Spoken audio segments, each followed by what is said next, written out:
Je vais d'abord faire un petit récapitulatif de ce qu'on a déjà en 580. Donc on a fait un jeu de point à point en commençant par Angers, Bourges, donc par ordre alphabétique, hein, A, B, C, D, E, F et ainsi de suite, pour faire apparaître une tête de chien. Donc on a ici, on a l'oreille, la tête, la bouche est par ici, et l'œil c'est Paris. Donc si vous regardez l'œil, je pense que votre tête de chien devrait apparaître. Donc ça, c'est une chose.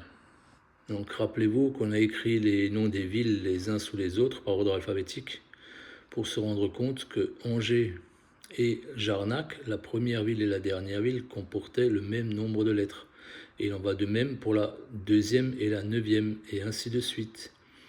On a juste une anomalie, c'est au niveau de Gérardmer et Dieppe, puisque Dieppe a 6 lettres, Gérardmer 9, donc on a 3 lettres en trop. C'est le mot mer qui apparaît ici en vert. Ce mot est en trop pour que tout fonctionne parfaitement. Donc cette anomalie, évidemment, Max l'a exploitée. Je vous ai montré aussi que, vu qu'une charade nous dit mon cinquième est en rage, on a donc relié les deux villes qui contiennent le mot rage, à savoir Angers et Gérardmer, et les deux autres villes qui contiennent le G, c'est Bourges et Cherbourg, et en reliant ces deux villes, on croise l'autre droite sur la ville de Mer. Et Mer, c'est ce qu'on vient de trouver, je viens de vous le montrer à l'instant. Et donc Mer se trouve sur la même latitude que Kems. Je vous ai montré aussi qu'il fallait trouver K10 et que c'est comme ça qu'on trouvait. C'est une des astuces qu'a trouvé Max pour nous envoyer à Kems, au K10. J'ai donc continué à associer les villes deux par deux pour voir au niveau des carrefours ce que ça pouvait donner. Vu que déjà j'ai un premier carrefour intéressant entre Angers, Gérardmer, Cherbourg, Bourges, on a Mer. Entre Cherbourg, Bourges, encore une fois, et Épernay et Forbach, on a Écouché. Et donc, il y a un carrefour qui m'a semblé particulièrement intéressant, c'est Jarnac-Bourges et Gérardmer-Cherbourg qui se croisent sur Joinville. Alors, on vient de joindre les villes. Donc, Joinville, c'est ce que Max a demandé de faire. Donc, j'ai trouvé ça vraiment pertinent de m'intéresser à ce carrefour, Cherbourg, Gérardmer, Jarnac, Bourges. On va revenir dans le visuel de la 580. Donc on a vu que cette énigme est une énigme musicale, vu que Max y a intégré les notes françaises, le système de notation à la française, Do, Ré, Mi, Fa, Sol, La, Si, mais il a également intégré le système de notation à l'anglaise, C, D, E, F, G, A et B. Alors pourquoi est-ce que Max a mixé ces deux façons de noter? C'est ce qu'il faudrait découvrir maintenant. Donc sur ce visuel, on a probablement un groupe de jazz. En fait, pour moi, c'est sûr, c'est un groupe de jazz. Au niveau de la contrebasse, on n'a pas d'archer. Donc la personne qui joue la contrebasse pince les cordes. Et ça, c'est une technique indispensable en jazz. C'est vraiment l'élément qui est le plus important sur ce visuel. Donc maintenant, d'où nous vient le jazz? Comment est-il arrivé en France? Eh ben, c'est essentiellement et surtout grâce à Joséphine Baker quand elle est arrivée en France et quand elle a commencé toutes ses tournées parisiennes. On va maintenant donc s'intéresser à Joséphine Baker, cette danseuse, chanteuse, meneuse de revue qui nous a apporté le jazz jusqu'en France. C'est pour ça que Max a mixé les notes de musique, je pense, les notes anglaises et françaises. Et donc c'est elle qui a suscité l'engouement des Parisiens pour cette musique. Et à l'époque, ce n'était pas rare de la voir se produire avec des plumes sur la tête. Et à cette époque-là, les femmes bien entretenues, on les appelait des poules. Donc ici, vous la voyez pas, Joséphine Baker en train de chanter avec cette plume sur la tête. Donc ça, ce n'est qu'un exemple. Mais Joséphine Baker, elle apparaît partout dans cette chasse. À un moment, dans une énigme qui va venir, le V de Vénus ne sera pas codé. Et Joséphine Baker, on la surnommait la Vénus noire. Donc là encore, ça renvoie à Joséphine Baker. Ensuite, la baie, dans le visuel de la baie, on a un arc-en-ciel. Et Joséphine Baker ne pouvait pas avoir d'enfants, donc elle a adopté 12 enfants de plusieurs nationalités différentes et de toutes les couleurs. Et elle appelait donc sa famille la tribu arc-en-ciel. Elle voulait montrer que c'était possible de vivre ensemble, peu importe la couleur de peau. On va revenir en 470, vu que c'est dans cette énigme qu'on a trouvé Marie Marvin, et je vous ai dit qu'elle ferait le lien avec l'énigme suivante. Donc maintenant, on a de nouveau en face de nous une femme, Joséphine Baker. Et comment est-ce que Marie Marvin peut faire le lien avec cette femme? En fait, elles avaient beaucoup de passions communes, notamment l'aviation. Et les deux étaient soucieuses de servir la France pendant la guerre, sous quelque forme que ce soit. Donc Marie Marvin voulait rentrer dans l'aviation française. Et avant même que l'administration réponde à sa demande, elle a participé à 2 bombardements. Mais malgré tout, l'armée refusera de l'enrôler. Donc elle officiera en tant qu'aide chirurgien dans un hôpital pour soigner les blessés. Plus tard, elle va même se déguiser en poilu et partira au front pendant 47 jours jusqu'à ce qu'elle soit démasquée. Et Joséphine Baker servira au grade de sous-lieutenant en tant qu'infirmière pilote secouriste de l'air. Il y a un autre point qui relie ces deux femmes, puisque Marie Marvin était désireuse de faire le Tour de France. Elle a fait sa demande officielle auprès des organisateurs. Ça lui a été refusé tout simplement parce qu'elle était une femme. Du coup, elle a fait la grande boucle à sa manière. Elle est partie quelques minutes après les hommes et elle a fait ce tour et l'a terminé. Joséphine Baker, quant à elle, elle n'a pas participé au Tour de France. Par contre, elle en a donné le départ 3 fois. Par 3 fois au Vésinet, dans la ville où elle résidait, elle a donné le départ du Tour de France. Et souvenez-vous que Max nous a donné 4 IS, 4 indications supplémentaires pendant le Tour de France 93. Donc c'était tout simplement pour nous mettre sur la voie, pour nous dire qu'il fallait s'intéresser à ces deux femmes et que ce serait un des liens entre la 470 et la 580. Alors dans la 470, on a trouvé Laxou, c'est l'endroit où est décédée Marie Marvin. Alors maintenant, il convient de savoir où est décédée Joséphine Baker et surtout où elle est enterrée. Donc elle repose par ici, au cimetière de Monaco. Voilà, ici, c'est dans cette zone. Dans cette zone-là, dans la partie basse, a priori, que Joséphine Baker a été enterrée sous l'œil bienveillant de la tête de chien. Donc là-haut, il y a un rocher qui a priori ressemble à une tête de chien qui regarde vers ici. Franchement, il faut bien regarder pour le voir, pour le trouver. Je pense que la tête de chien que Max nous a fait dessiner pour nous mettre sur cette piste est franchement bien plus réaliste. Voilà. Alors maintenant, il convient de savoir que Joséphine Baker est entrée au Panthéon entre-temps et Marie Marvin pas encore. On va revenir dans le visuel de la 580. On a utilisé AG pour faire la droite Angers-Gérardmer, BC pour faire la droite Bourges-Cherbourg. Ces deux droites se croisent sur la ville de Mer, donc, qui nous donne donc Kems au final. Mais on n'a pas encore utilisé F, E et D, ces lettres qui sont sur la contrebasse, sur les cordes ou même sur les fils, j'ai envie de dire, puisque c'est l'anagramme de EDF. Et EDF, en fait, il faut savoir qu'à l'époque, c'est De Gaulle qui a soutenu la loi de nationalisation des compagnies d'électricité et de gaz.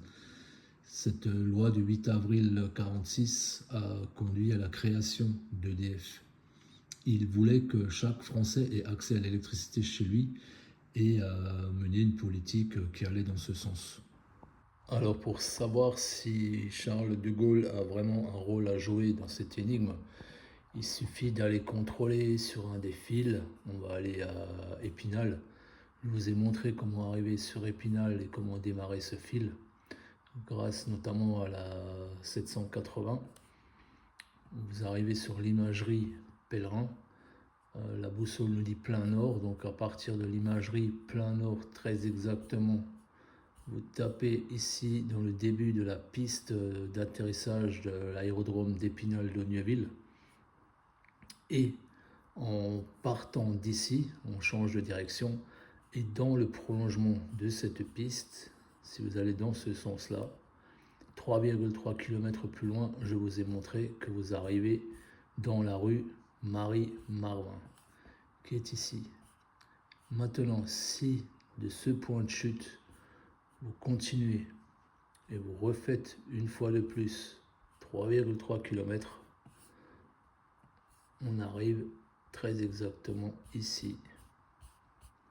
Donc le trait bleu matérialise toujours encore l'axe de l'aérodrome. Donc voilà, 3 km 300 plus loin, vous êtes en plein dans la rue Charles de Gaulle à Chantraine. Chantraine, c'est une commune qui est collée à Épinal. Évidemment, il faut comprendre Chantraine pour la reine qui chante, pour Joséphine Baker.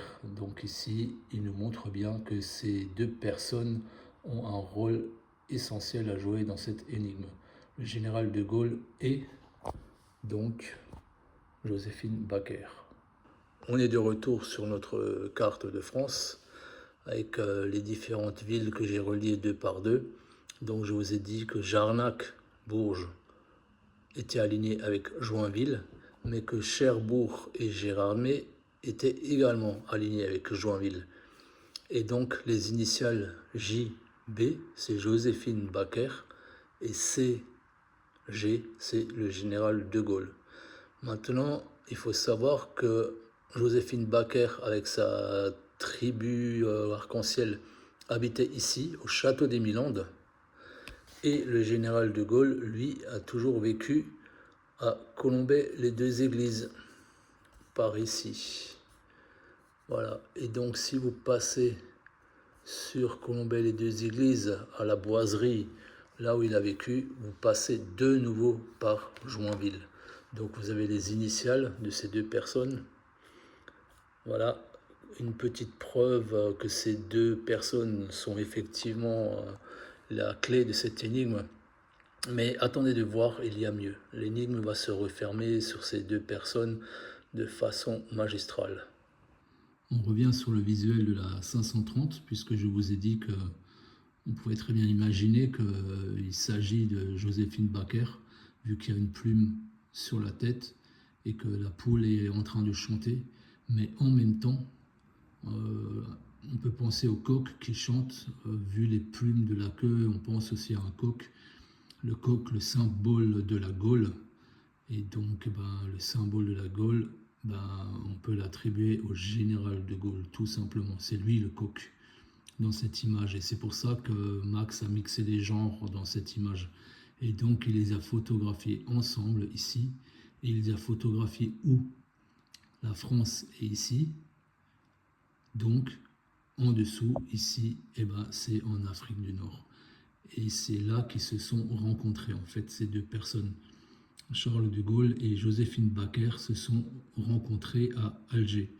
Et le général de Gaulle lui a même offert une petite croix en or en remerciement par rapport à tous les efforts qu'il avait fait pour sa nouvelle patrie.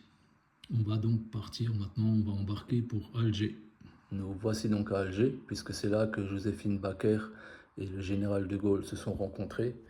Et ici aussi, bien sûr, il y a un aéroport. Vu qu'on travaille avec les pistes, avec les alignements parfaits par rapport au prolongement des pistes, j'ai déjà pré-tracé ce trait dans le parfait prolongement de cette première piste. Il y en aura deux. Et on va voir où cette piste va nous mener. Donc on traverse une partie de la Méditerranée. Et ici, on va toucher le sol pour la première fois en Espagne. Et on est à Almerimar. Alors bien sûr, ça nous met la puce à l'oreille puisqu'on a au début du mot Al et à la fin du mot on a Mar, ce qui nous fait penser à Almar, puisque le titre de l'énigme suivante va nous dire quand Almar s'allie à la fibule de Prénest, les ténèbres resplendissent. Et ici on a Parézo Almar. Comprenez le paradis de la mer. Donc on a paradis, c'est peut-être en réponse aux ténèbres qui resplendissent. Alors ici, on a la playa Piedra del Moro, donc la plage des morts. On a le rocher des morts et on a Punta del Moro, donc la pointe des morts. Ici, on concentre donc trois entités qui répondent au nom des morts, morts M-A-U-R-E, donc les morts qui nous ont amené les chiffres jusqu'à chez nous. Et ici, par exemple, on le voit mieux sur cette carte, on a Parézo Almar et par exemple ici la plage Playa Piedra del Moro, la plage des morts. Donc c'est comme ça que Max nous dit que Almar se mue en mort. Mais même si vous ne trouvez pas Parézo Almar, vous avez ici les morts qui sont indiqués, notre trait tangente à cet endroit-là. Donc c'est déjà suffisant pour comprendre qu'il fallait trouver cet endroit-là. Donc on est là, toujours encore à la pointe des morts, et on va continuer. Et on va voir jusqu'où va aller ce trait. Et bien ce trait ici, il va à Cadix. Voilà, il touche Cadix. Donc, dans un sens sur l'aéroport d'Alger, quand vous partez sur la piste quasi orientée à 90 degrés, vous arrivez à Cadix. Et il fallait trouver Cadiz aussi dans cette énigme, dans la 580. Donc, on a Almar et les morts, on a Cadix d'un côté et de l'autre côté. Donc, il y a une autre piste qui part dans un autre sens. Et je vous le donne en mille. On va arriver où? Voilà, donc maintenant, on va partir vers le nord-est. Donc, on a cette piste-là. On va suivre l'orientation de cette piste ici. Et on va voir jusqu'où ça va nous mener. Donc, on suit le trait, on suit. On traverse la Corse pour arriver ici. Et on arrive à Palestrina, c'est-à-dire Prénest. Et voilà, quand Almar s'allie à la fibule de Prénest, les ténèbres resplendissent. C'est la fin de cette énigme 580 qui est magistralement confirmée grâce aux pistes de l'aéroport d'Alger.